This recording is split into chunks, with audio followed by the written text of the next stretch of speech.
I hope you guys don't mind the shorter games too much. They're all I really have in terms of games that aren't using that Sun team, because I get the feeling you guys are getting burnt out from watching it. As much as I am getting burnt out from playing it, I kind of just got to the point where I was like, how do I toss together another team? I don't understand. Every team has to be structured. No.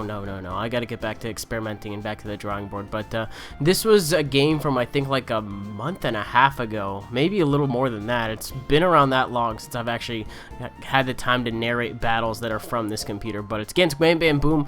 Judging from the pokes, I would guess that we probably arranged an RU match or something like that, and this is the story of that game that I don't really remember too much, but I'm gonna go with it. So he's gonna lead off with throw. I'm gonna go ahead and lead off with Kabutops, and this is the Focus Sash, Weak Armor, Stealth Rock thingy, so I'm gonna go ahead and set up the Stealth Rocks, and it didn't even cross my mind that these things actually end up getting Circle Throw. So on one hand, he is gonna go ahead and activate my Weak Armor, but he's actually gonna phase me out of here, which is gonna completely ruin my Focus Sash. And just because of that, the only real thing I can get off of this is probably an Aqua Jet later on in the game. Otherwise, it's just going to be switch fodder. So he ends up bringing out freaking El Muchacho, the Gallade, the Choice Banded Gallade. Now, I think Ditto has a little bit higher HP the way people run it, which is basically just max HP, and then the other freaking stats don't matter. But I think with max HP, it actually gets a little bit more than Gallade with no HP. Now, this is kind of important, because if he had the same number as a regular, I guess, Choice Banded Gallade like I have, I think that would have one-shotted. But he does know that I have Shadow Sneak because he transformed into me. I'm going to go out into Kabutops as Death Fodder initially, but it turns out that he decides to go for the Shadow Sneak here, I guess expecting me to go for the Shadow Sneak. So kind of a good play. I was just like, you know what, I'm just going to go into this thing so it dies. And I get the Weak Armor boost as well, and it turns out I live 2 unstabbed Shadow Sneaks. He's not Choice Banded, and that's the reason that they're not killing. And this is important. I went for the well, this right here isn't really important, the freaking Aqua Jet thing, not really, but the fact that I have double speed thanks to taking 2, you know, unstabbed Shadow Sneaks, kind of cool. And then Lapras comes in and I was like, okay, what the hell is Lapras gonna do?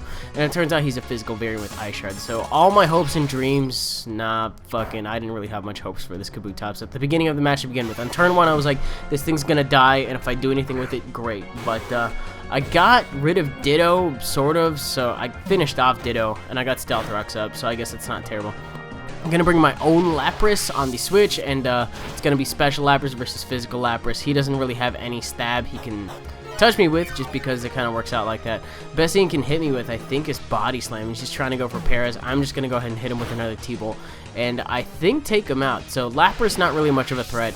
Ditto, not really much of a threat. There is a surprising threat on this team that I didn't really think about until it started setting up, and I believe Big Man on campus is actually going to go ahead and come in right here and start setting up in my face, because I'm pretty sure this thing is max HP, max BDEV, just based on how well it's taking my surfs, and then naturally he can just go for bulk ups to boost the other stats that matter, because speed on a throw is not really important at all. But as you can see, that surf does nothing.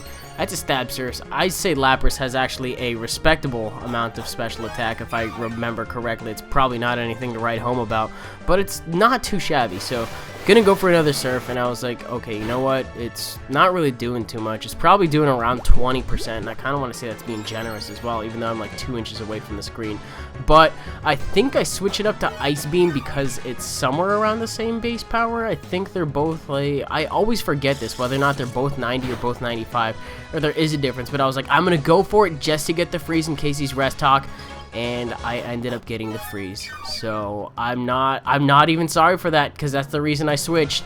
I'm pretty sure that it didn't really end up mattering, because well, the freeze did. I ended up getting a crit there, just kind of put more salt in the wound, which incidentally put salt on ice would have ended up thawing it out. Whatever, he's dead. So Manatra comes in, electric move is very obvious, and we move on. I probably could have done something else about the throw later, but for now, not a whole hell of a lot.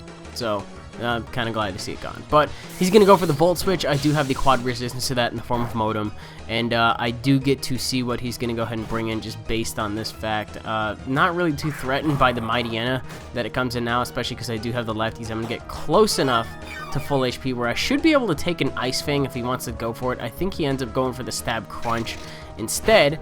It does not really even do that much, I guess. It's to the point where I get a sub off, and then I can either go for a Leaf Storm from here or a T-Bolt. I think a T-Bolt is probably going to end up being enough to take it out. I don't know why he didn't go for a super effective move, I think that probably would have worked out. Let me think. 80 times 1.5, I think his crunch is 120, and then a fang would be, I don't know, times 2, probably be 140. Would have done a little more, maybe not had my sub set up, but I guess there's just something to talk about as I take him out with the T-Bolt. So Manectric's gonna come in, just based on the way he's bringing it in. Hey, you know what? He's gonna go for a flamethrower. I really don't care. This thing took out Mighty on it. I'll just let it die now, and then if he ends up being choiced, I can just go ahead and act based on that. So I am gonna go ahead and bring in El Muchacho once again, who can definitely take an unstabbed flamethrower, even if it specs, and just punch the shit out of him with the. I was gonna say punch him out with a flamethrower. How does that even work?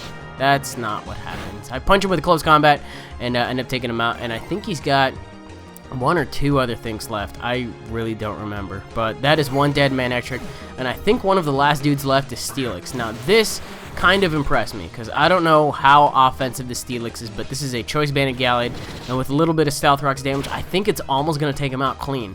Freaking don't mess around with Choice Bandit Gallade. It is a monster, but it does a lot. I'm pretty sure he's not defensive, just based on the fact that we're going to end up seeing Life Orb on this Gyro Ball damage. It does end up taking me out onto the drops. I don't really care. I think he was at like 10% even, or maybe a little bit under. I don't care. Takes himself out from recoil. I still had other things, plenty of other things to take out Steelix. Looking at it, I had Scolipede, and I don't think I even used Galvantula. So there's that. Those guys probably could have handled throw in some way, shape, or form as well, especially if it was Ratstock, Scolipede quad resisting the circle throw, that kind of thing. Probably would have been able to get out of that situation okay. But that is the end of the game. It was a shorter one. I still got to go through the rest of the save files. I was like, I'm going to screen record this one, see what we got going on. This one was okay, and that's that. So if you guys enjoyed it, you're welcome to leave a like, rating, comment, subscribe, do your thing. I have been working on TCGO and LP episodes in the background. You're definitely gonna kind of ease back into the schedule as the days go along in this week and such. So anyway, yeah, there's that little bit of a shorter one. Probably get some other videos going on later this week, and I will see you guys later. Bye.